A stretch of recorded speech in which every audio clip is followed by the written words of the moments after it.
lagi. Hari ini saya juga ingin berbagi dengan Anda hal yang saya syukuri. Ini terjadi kemarin, sekitar siang hari, saya sudah mempersiapkan diri untuk keluar rumah. Rencananya saya mau cari bengkel untuk memperbaiki motor, karena sepertinya letak lampu di bagian depan itu seperti tidak pada tempatnya, seperti lepas dari frame kerangkanya. Saya tidak tahu apa penyebabnya, apa mungkin ada yang mur yang lepas atau bagaimana. Untuk itu saya akan membawanya ke bengkel. Saya pun mencari bengkel yang tidak terlalu jauh dari rumah, sekitar 10 menit. Ketika saya tiba, saya sampaikan permasalahannya. Lalu, bapak di bengkel itu mulai membongkar sedikit demi sedikit untuk bisa melihat kenapa lampunya ini seperti tidak pada tempatnya. Setelah dibuka, diketahuilah bahwa ada pengait yang patah di kedua sisi dari tempat di mana seharusnya lampu ini bersandar. Lalu saya bilang, kok bisa patah ya Pak?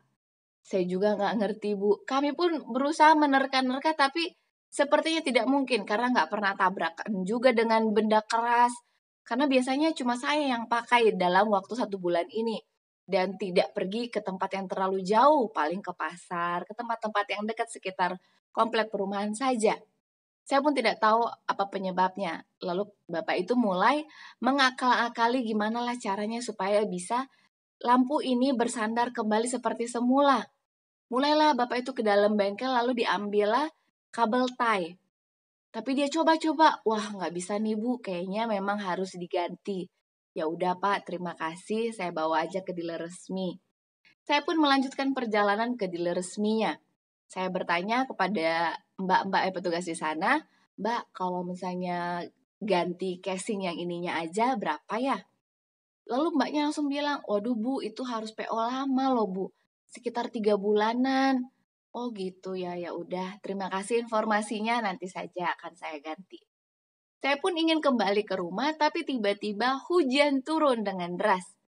Sambil menimbang-nimbang, saya berpikir apa mau hujan-hujanan aja ya untuk kembali ke rumah. Walaupun sebenarnya jaraknya cuma 10 menit, nanti di rumah lah kita setelah basah-basah akan langsung mandi.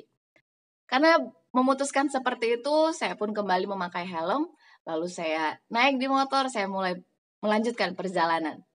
Tidak lama setelah saya mulai membawa motor sekitar 1 menitan, hujan mulai reda.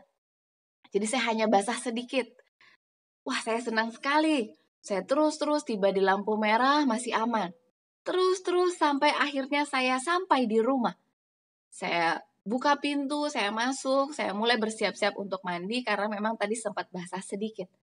Di dalam kamar mandi, tiba-tiba saya mendengar bunyi deras hujan yang turun begitu lebat. Wah, sambil mandi saya berpikir, Tuhan, terima kasih banyak. Saya percaya Tuhan mengasihi saya dengan menahan sebentar hujan yang tadi harusnya saya rasakan. Karena memang langit saat itu begitu gelap dan mendung. Tapi karena Tuhan begitu mengasihi saya, akhirnya saya boleh tiba di rumah dengan tenang. Dan setelah sampai di rumah, barulah hujan itu datang dengan derasnya. Saya bersyukur untuk hal ini. Saya rindu Anda pun dapat memiliki hal yang Anda syukuri. Mulailah dari hal-hal yang sederhana, yaitu hal-hal yang kecil. Baik, mari kita lanjutkan bacaan renungan pagi kita hari ini di tanggal 19 Mei dengan judul Ia tidak campur tangan pada orang-orang yang berkuasa. Ayat intinya tertulis di dalam Yohanes 18 ayat 36. Jawab Yesus, kerajaanku bukan dari dunia ini. Jika kerajaanku dari dunia ini, pasti hamba-hambaku telah melawan, supaya aku jangan diserahkan kepada orang Yahudi. Akan tetapi kerajaanku bukan dari sini. Penjelasannya, tetapi dewasa ini dalam dunia keagamaan banyak sekali orang yang sementara mereka percaya, mereka sedang mendirikan kerajaan Kristus sebagai suatu kerajaan duniawi yang bersifat sementara saja. Mereka ingin menjadikan Tuhan kita pemerintah kerajaan-kerajaan dunia ini. Pemerintah di singgasana dan ruang pengadilannya, di istana-istana dan di pasar-pasar. Mereka mengharapkan Dia untuk memerintah dengan perantaraan undang-undang yang sah, dipaksa oleh kekuasaan manusia. Karena Kristus tidak ada di sini sekarang, secara pribadi, maka mereka sendiri mau bertindak sebagai gantinya. Menegakkan suatu kerajaan seperti itulah yang diingini oleh orang Yahudi pada zaman Kristus. Tetapi ia berkata, "Kerajaanku bukan dari dunia ini." Ia tidak mau menerima tahta duniawi. Pemerintahan di mana Yesus tinggal bersifat bejat dan suka menindas. Di mana-mana terdapat ketidakadilan, pemerasan, sikap menolak paham lain, dan kebengisan yang menindas. Meskipun demikian, Juru Selamat tidak berusaha mengadakan pembaruan sipil. Ia tidak menyerang kejelekan dalam kebiasaan nasional ataupun mempersalahkan musuh-musuh bangsa. Ia tidak mencampuri kekuasaan atau jabatan orang-orang yang memegang tampuk pemerintahan. Ia yang menjadi teladan kita menjauhkan diri dari pemerintahan duniawi. Bukan karena ia bersikap acuh tak acuh terhadap penderitaan manusia, melainkan sebab obatnya bukan terdapat hanya dalam tindakan manusia atau secara lahiriah. Supaya berhasil, obat itu harus mencapai manusia secara pribadi dan harus membarui hati. Bukannya oleh keputusan pengadilan atau dewan atau majelis pembuat undang-undang.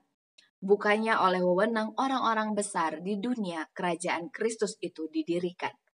Melainkan oleh menanamkan sifat Kristus dalam manusia dengan pekerjaan Roh Kudus.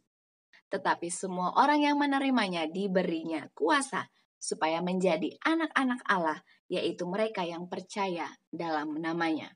Mari kita ingatkan orang lain kepada Kristus.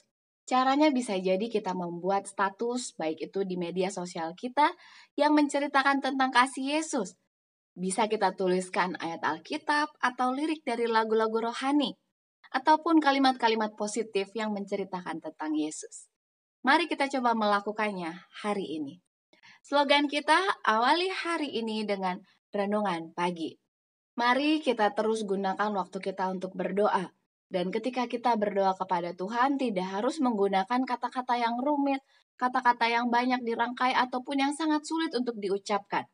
Tapi kita bisa terbuka kepada Tuhan, berkata-kata seperti kepada orang tua. Kita bisa berkata-kata seperti kepada seorang sahabat.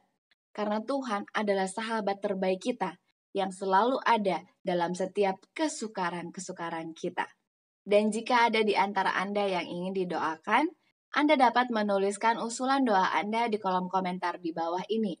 Kiranya Tuhan akan segera menjawab permohonan kita, baik dalam setiap pergumulan yang kita lalui, agar kita boleh dikuatkan melalui pergumulan tersebut.